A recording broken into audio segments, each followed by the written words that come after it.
దేవునికి స్తోత్రము. అనుదిన దేవుని వాక్య ధ్యానమునకై ఈరోజు 2026 సంవత్సరము జనవరి నెల 12వ తారీఖు.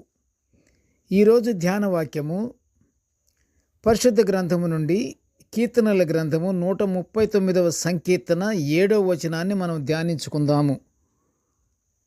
ప్రియ దేవుని బిడ్డలారా, యేసుక్రీస్తు ప్రభువారి నామములో మీ అందరికీ శుభములు, దీవెనలు కలుగునుగాక. నేటి ధ్యాన వాక్యాన్ని మనము పరిశుద్ధ గ్రంథము నుండి చదువుకుందాము. కీర్తనలు 139 7వ వచనము. నీ నీ ఆత్మయొద్ద నుండి నేను ఎక్కడికి పోవుదును? నీ సన్నిధి నుండి నేను ఎక్కడికి పారిపోవుదును? ప్రియ దేవుని బిడ్డలారా, నేటి ధ్యాన వాక్యము కీర్తనకారుడు దేవుని విడిచిపెట్టి నేను ఎక్కడికి పోతాను, అసలు నేను ఎక్కడికి పోగలను అని కీర్తనకారుడు దేవుని యందు గల విశ్వాసము, నమ్మకాన్ని వెలిబుచ్చుతూ మాట్లాడుతున్నాడు. దేవునితో మాట్లాడుతున్నాడు. తండ్రి, నిన్ను విడిచి నేను ఎక్కడికి వెళ్ళగలను? నీ ఆత్మ వద్ద నుండి నేను ఎక్కడికి పోగలను? నీ సన్నిధి నుంచి నేను ఎక్కడికి పారిపోతాను, అసలు పారిపోగలను అని మాట్లాడుతున్నాడు. అంతేగాని దేవుని సన్నిధి నుండి పారిపోవాలి అనే ఉద్దేశం మాత్రము కీర్తనకారుడిది కాదు. ప్రియ దేవుని బిడ్డలారా, దేవుని సన్నిధి నుండి వేరొక చోటకి వెళ్ళాలనుకున్నా దేవుడు సర్వమంతటా వ్యాపించి ఉన్నాడనే దావీదు గారి ఉద్దేశం. ఒక్క దావీదు గారి ఉద్దేశమే కాదు, మనకు కూడా పరిశుద్ధ గ్రంథమును బట్టి మనము చూస్తే దేవుడు సర్వమంతటా వ్యాపించి ఉన్నాడు. ఆయన కనుదృష్టి లోకమంతటా సంచరిస్తుంది. ఇదే కీర్తనల గ్రంథములోనే దావీదు అంటున్నాడు, 139వ సంకీర్తన 5వ వచనము.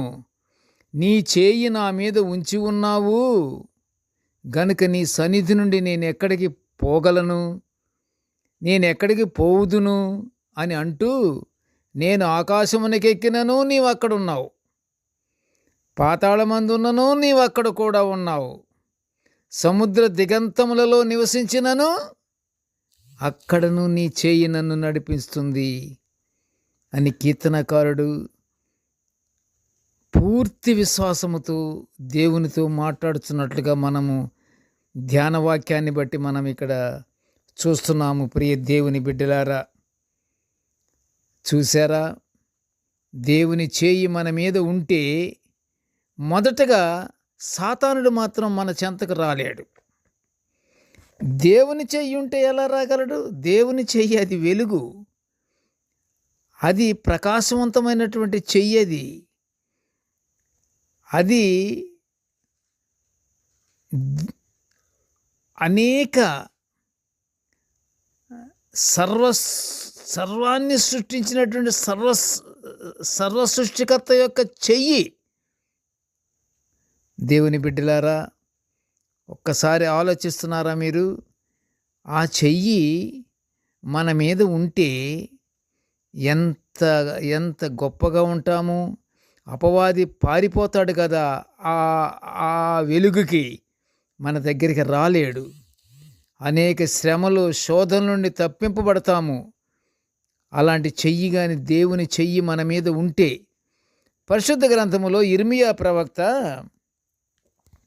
పలికినటువంటి ప్రవచనము 23వ అధ్యాయం 24లో ఏమంటున్నాడంటే, ఏం పలుకుతున్నాడంటే ఇర్మియా గారు ప్రవక్త, నాకు కనబడకుండా రహస్య స్థలములలో దాగగలిగిన వాడు ఎవడైనా ఉన్నాడా అని దేవుడు సెలవిచ్చిన మాటను జాగ్రత్తగా పట్టుకొని దేవునికి ఇష్టమైన రీతిలో మనము జీవించాలి.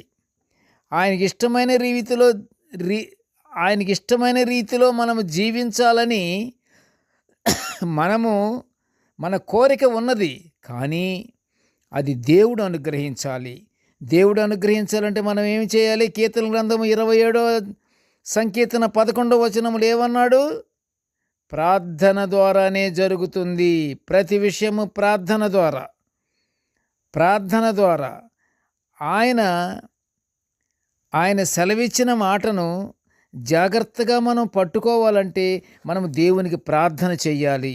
ప్రియ దేవుని బిడ్డలారా, దేవుడు ఆకాశం నుండి ప్రతి నరుణ్ణి దృష్టించుచున్నాడు.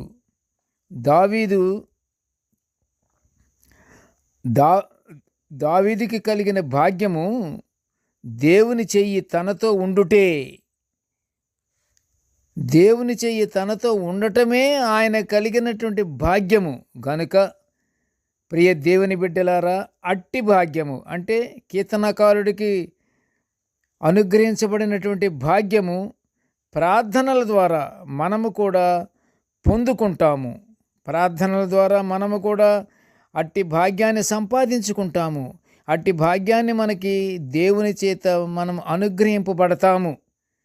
అప్పుడు మనకి అన్ని విషయాల్లోనూ ఆయన చెయ్యి మనల్ని నడిపిస్తుంది. ప్రార్థన చేసుకుందాము. కృపగల తండ్రి, జీవముగల నాయనా, నీకు స్తోత్రములు తండ్రి. ప్రభువా, నీ దివ్యమైన వాక్యాలను మేము నిత్యము ధ్యానించుకునే ఈ గొప్ప భాగ్యాన్ని మాకు అనుగ్రహించినందుకు నీకు మొదటగా ఘనమైన స్తోత్రములు తండ్రి. నేటి ధ్యాన వాక్యాన్ని వినుచున్న ప్రతి బిడ్డను ఆశీర్వదించు అయ్యా. నీ సన్నిధి నుండి మేము ఎక్కడికి పారిపోగలము నాయన? లోకమంతటను సంచరించుచున్నటువంటి ప్రియమైన తండ్రి, మా తండ్రి, నీవు మాతో ఉండాలయ్యా. మాతో ఉండాలని మేము కోరుకుంటున్నాం ప్రభువా. మేము నీ చెయ్యి కొరకు మేము ఎదురు చూస్తున్నాము తండ్రి. నీ చెయ్యి మా మీద కానీ ఉంటే కృపగల తండ్రి, మేము అన్ని విషయాల్లో మేము జయించబడతాము తండ్రి. అపవాదిని జయిస్తాము తండ్రి. అపవాది మా చెంతకు రాలేడు తండ్రి. కనుక మేము మీకు ప్రియ కుమారులముగా, ప్రియ బిడ్డలముగా ఉండులాగన మమ్మలను ఆశీర్వదించు తండ్రి. నీ చెయ్యి మాపై ఉండులాగన నీవు మాకు అనుగ్రహించే ఆ గొప్ప భాగ్యాన్ని మేము పొందుకుంటానికై మాకు అర్హత కలిగించమని ఈ మనములన్నీ యేసయ్య పుణ్యనామమున వినయముగా వేడుకొనుచుంటున్నాము తండ్రి. ఆమెన్. దేవుడు మనలందరినీ బహుగా దీవించుగాక. Amen, amen, amen.